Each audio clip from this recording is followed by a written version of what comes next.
Hello friends of the French Legion, I am greeting you. You're very welcome on my channel, No Coffee, No Worky. I drink my coffee black and hot. Excellent, excellent stuff. So today I will give an answer to one of you guys, to one of my subscribers. And the question was, Thomas, what kind of senses and what kind of instinct you earned or you developed when you have been in the French Foreign Legion? As you know better than I do, I've been in the French Foreign Legion from 1985 to 2002, so 17 years. And I thought it over the question. I thought it over and thought it over and thought it over again. And I came to the conclusion that I earned three main instinct and senses. The first and the most important one surely is the sense of justice. And this is so important that I will not talk today about the sense of justice because I planned to make an extra clip out of this one. So forget it for today. This is to come, will come very soon. And then there are two other instincts or senses which are very, very important to me. The first one is the sense of adventure. The sense of adventure. And this is a very, very important one. I will talk about adventure today. And the sense of, or the instinct of an explorer. Explorer instinct. And this is also very important. So, the explorer instinct, I will talk about this a little bit, but be aware that I will not talk about the explorer instinct as you may imagine, because, every time when it comes to big explorers, there's a little bit a negative touch, Explorers go to foreign countries and misuse the population. It's not like this in the French Foreign Legion. And when it comes to adventure, when I was a young guy, I read books from Pierre McAulin. Pierre McAulin is a French guy. He was born in 1882. He made the First World War, the Second World War. He's a journalist, a book writer, and a philosopher, poet also. And he said once that the adventure does not exist only in the head of people. And he's absolutely right. Because you can live normal things, all day events, yes, all day actions, and it's up to you to make out of all these small things your personal adventure. It's up to your perception, it's up to your imagination. And that's the point. And he said also, Pierre McAulin said also that in the beginning of each adventure, there's a kind of mystery. And he's absolutely right. He's absolutely right. I agree fully with Pierre McAulin. Pierre McAulin, by the way, he read a book called La Légion étrangère. But before I go on going deep in my adventures and deep in my senses. Oh, there's another one I forget. It's an instinct I call instinct du chasseur, a hunter instinct. And the French Foreign Legion give me also a kind of hunter instinct. And this is not and this is maybe, it's very important also. So, before I talk about my adventures, my senses and my instinct I developed in the French Foreign Legion, let me tell you one thing, and this is also very important to understand. When I talk about my adventures here in front of you, in front of the camera, on YouTube, everywhere, the men are looking like me, and they cannot cope with my stories. They cannot imagine. They cannot identify with my stories. Why? Because they are living, especially here in Germany, they are living in their world. And it's so different, The main topic for them is the career, the job, the family, the garden, the children, and all about this, This is a wheel. In Germany, we call it hamster wheel. And the wheel is turning. Monday, Tuesday, whatever. The week, 2 weeks, 3 weeks, a month, a year, 10 years, the whole life, It's always the same wheel. And they cannot imagine that outside of this wheel, outside of their world, there is another world. A world like Thomas Gast and so many other legionnaires lived in the French Foreign Legion. But there is another world, you know. But they are not willing to leave theirs because it's strange to them, you know. And when they do, when they try to mentally to go out of their world, they are really restricted to the right one and to the left one. To the right you have the wife, the children, the home, the house and the career. And to the left one you have the all-day reality. So they do not try to go over their limits, to leave their world and to go into mine. So it's very strange, but I think it's a normal process. And what I want to say is that the French Foreign Legion is different. You cannot compare the French Foreign Legion to other military units like SEALs, like Marines, like Bundeswehr, like Parachute Regiment. They are not the same. The Legion is other. It's turning, the wheels in the French Foreign Legion are turning in the other way, you know? Let me tell you why. Because I told you once that in the French Foreign Legion, we have about 140 nations, 140 different nationalities. We have all religion, we have all culture, we have all languages. You know, the men are not the same as you can find Mr. Joe Block on the street out there. And there, actually, we have about 8,500 active legionnaires. And you have about 8,500 reasons to join the French Foreign Legion. And we have doctors, we have professors, we have bestseller authors, we have about poets, we have about politicians, we have princes, we have everything. And the whole world is represented in the French Foreign Legion. And this is a melting pot of human power. Wow, this is just stunning. Human power you cannot find outside in your street, you know. And this is the first reason. The second reason is that the French Foreign Legion, you know, when you are a normal military unit, like maybe the Marines, let's say the Marines or the Bundeswehr, and you go to a foreign country and you have a mission, an operation to do, you go there, you do your operation, and then you fulfill your operation in the geographical region, the mission is settled. You conduct the mission and then you go out, then you move out. But the French Foreign Legion is not like this. You know, by tradition, the French Foreign Legion crosses the borders. Yeah? They will not stay only in the region of their mission, do the mission and go out. No, they will voluntarily cross the borders. And here is the explorer instinct. And this is how I lived the French Foreign Legion 17 years. You know, the French Foreign Legion is special.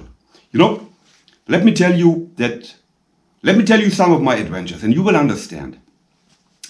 I did the Mission Profonde in 1986. Mission Profonde is to cross French Guyana, the jungle of French Guyana, from east to the west.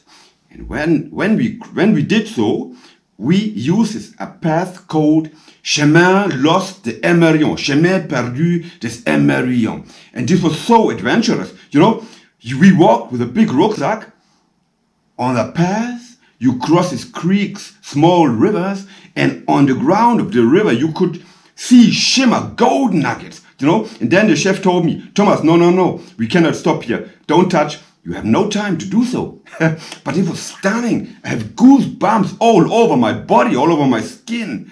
And I felt like a big explorer, you know. And then when you go on, you cross these other rivers. You cross these talwigs and small passes.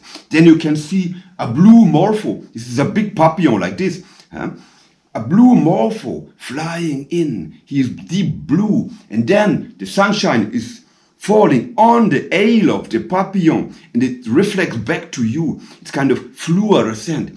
And this is so stunning. This is a wonderful world. You could see leaves big as Gaston and Schultz. This is just a stunning world. Just a stunning world. And then a tapir is crossing the jungle with loud and noisy, and he crosses the path just in front of you and disappear on the other side. Then you can see an anacondas 8-9 meter long, while in the lexicon Wikipedia you can find pages stating that anacondas are kind of 6 meters, kind of 7 meters, but we saw anacondas 8 meters long, and this was just a stunning world. And then imagine that we were walking on a path, Chemin Perdu des Émerions, and you knew in your head that on this way, on this path, normally no European people ever had marched before you.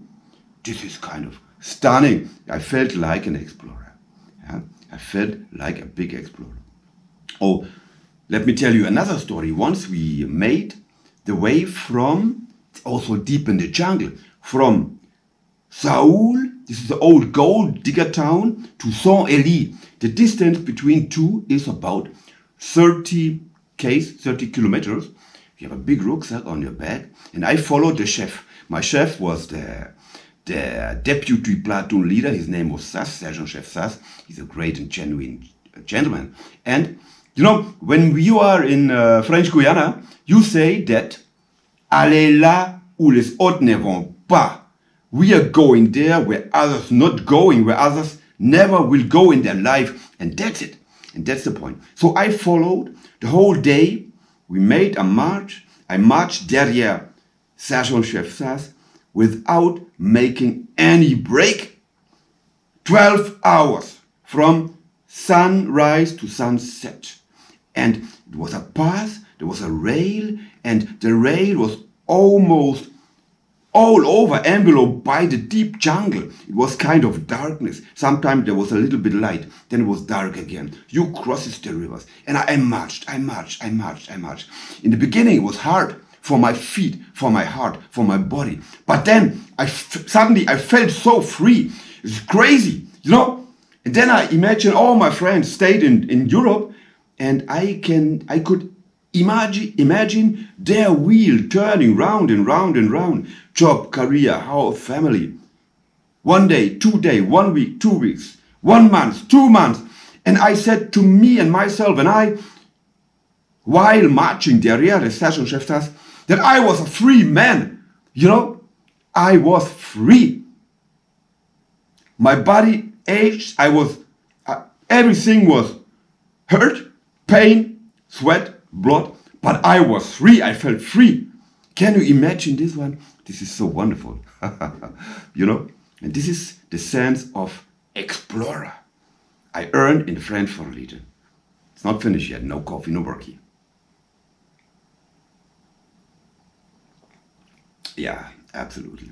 And then once I've been on the island, you know, we have the island de Salut, the Devil's Island, the Ile Royale, and the Ile Saint-Joseph. 3 islands. And I was there once to make holiday, a break from the French Legion with 2 friends. One of them was Oliver, the Wildgans, Les Oies Sauvages. The other one was Thomas Linder, who died afterwards in the Bosnia War, and me, myself, and I. 3 German fellows. It was a great adventure for us, you know. And once we have been in company of the fisher. Fisher is a man who angles, throwing angles, and put all the fishes out of the sea. Most of the time, merus, you know, Zackenbarsch in Germany. I cannot find the word in English. He's a pêcheur, you know, a fisherman, yeah. And while drinking beer, while sitting in front of the sea and preparing the fish, you know, and riz cantonné, he put out of his pocket a tobacco, and he rolled cigarettes, you know. And this time I still smoked, and I say, "Hey, fisherman, what are you smoking? What kind of tobacco you are smoking? And give me something. Give me some of your tobacco. Tastes good to me. You know the smell." And he said, No. This one is not for you. This one is genuine. But never say to a French legionnaire, you cannot smoke this one. You cannot do this, because this is kind of, you know, for my head. This is a challenge for me. And I say, okay, give it up to me. And he gave me some of his tobacco. I rolled a cigarette, I smoked, And at the same time, we ate and we drank. We drank beer and in cans, you know. And then in the evening, we went to bed to sleep. And I had a dream. I dreamt that I was bare feet running around the island and running the whole night, like a crazy man. And in the morning, I woke up. I sat down on my felt bed, you know, and I felt pain on my feet. And I looked down. I said, what the hell? My feet were bleeding. And then I went a little step apart. I looked to the path on the ground, and I saw that the path, there were blood all over. And in these, during the night, I ran around the island on a path, going up, going down, going in the sand, going on stony talwegs, you know. It was not a dream. It was reality. I ran following the path during the whole night, like a crazy man. And then I thought it over. What happened? And I went to see the fisherman, and I asked him, what is the reason I did this? And he told me, one reason is the things I gave to you, the tobacco yesterday, but the other part is that, you know, Thomas, this is a bagno. 100 years ago, the French guys sent here all criminals on the Ile Saint-Joseph. And this is a bagno, you know. And the bagnard, the criminals died under horrible conditions most of the times. And their soul are still here in the air. And that's why you did this. Smoking something, drinking a little, and then imagine the esprit, the souls of the criminals dying under horrible condition here. And that's made while you did the action last night. It was not a dream. You ran.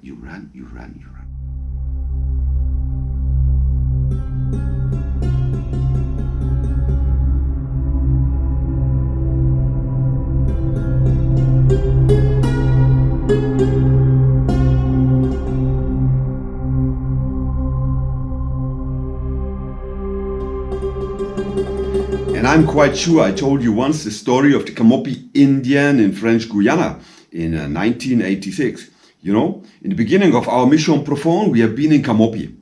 Camopi is an Indian village, and the Indian village is on the Oyapock River. You have here Camopi. On the other side, in the east side, you have Brazil. And you can only go, people only can join the Camopi village when they come from the government, when they are policemen, gendarmerie, or legionnaires. And for us, it's a big honor to have links and contact to these wonderful people of the Oyampi Indians. They are great men and great children and great women. Really good guys. I love these Indians. And I told you the story once when I spent my first night in Camopi.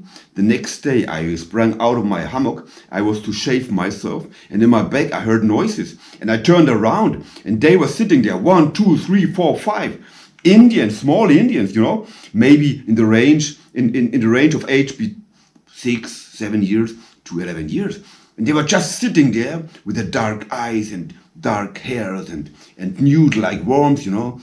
Earth brown, and they were looking at me. And in the eyes of the children, I saw the truth.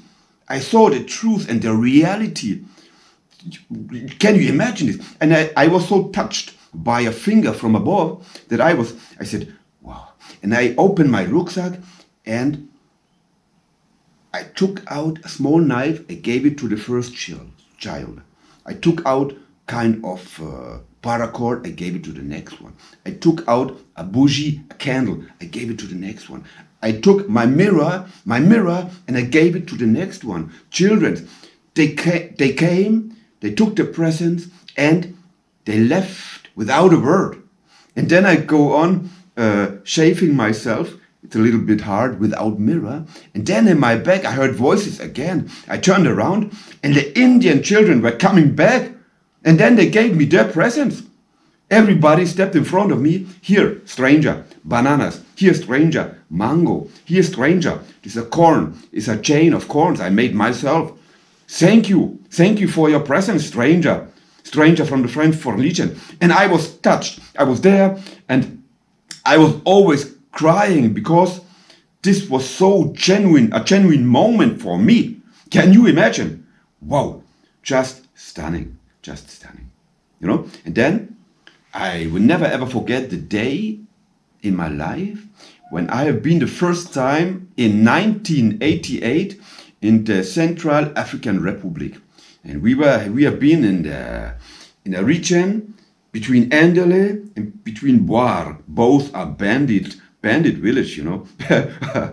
The Senussi clan is still living there, and these are bandits, you know, bandits. But this is their world, you know, and I was living in my world, in the world of French Foreign Legion. And once we have been in Awakaba, and this was deep in the Bamingui Bangoran National Park, and we made the siesta with my unit, was the first company of the second rep.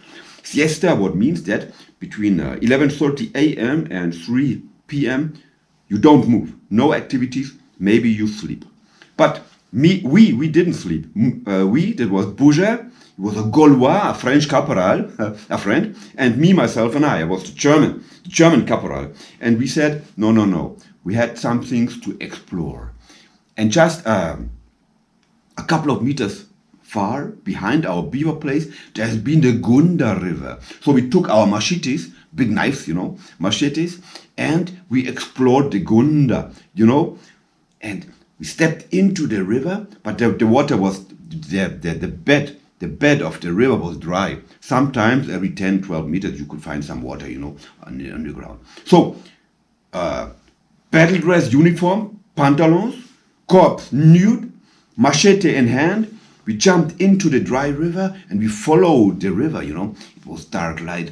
And then, suddenly, I don't know why, I stand still, I had goosebumps all over my skin, and then, a couple of seconds later, Bouger, who marched in front of me, said, "Thomas, stop!" And he get down on his knees, and he told me, "Come here, have a look." And I saw tracks of a lion, big like this. And you could see the water still running into the footsteps, the prints or the tracks of the lion. And we decided it's better for us to go back to the camp, because he told me, "Thomas, the lion was still here a couple of seconds before." And this was a big one, believe me. When we came back later to the camp, we told the story to our chef, who was a very tough pisteur, who knew a little bit about the lion's behavior and all this. And he told us that, yes, you did better to come back because the lions have been there everywhere. And you know, that for me, the thing was that I felt the danger before seeing in reality that, yes, there was a danger, you know. And this was my instinct of the chasseur, instinct du hunter instinct. And this was just great. It was kind of, I couldn't believe before that I have the instinct of a hunter. And I tell you another story. It was a couple of years later, still in Republic Central Africa, RCA, République Centrafricaine, and we have been hired from the government, from the African government, to hunt Sarginas. Sarginas, they are street bandits, heavily armed with Kalashnikov and all these stuff, you know. There are groups like 30, 40, 50 men, armed with Kalashnikov and very dangerous to people, and we should hunt them down. And so we were infiltrating on passes in the Bamingui Bangoran National Park, and we made patrols by walking. And sometimes while marching like an Indian, like a pisteur, like, you know, you stand still because you feel the danger. You have goosebumps, the hair are standing straight, and you just stand still. Something is wrong here. And when you go on further, then one step more, one more step, then you could see footsteps just in front of you. But the thing is that you felt the danger before the danger became maybe reality. And this was the instinct, what I called instinct of the hunter. And it was just stunning, you know. Great. And moments like this, I lived very often within the French Foreign Legion. You know, the instinct of the adventurer, the instinct of the hunter. You know, wow. And for this one, I say, thanks, French for religion, or for all the senses and instinct you gave to me. Thanks. Thank you.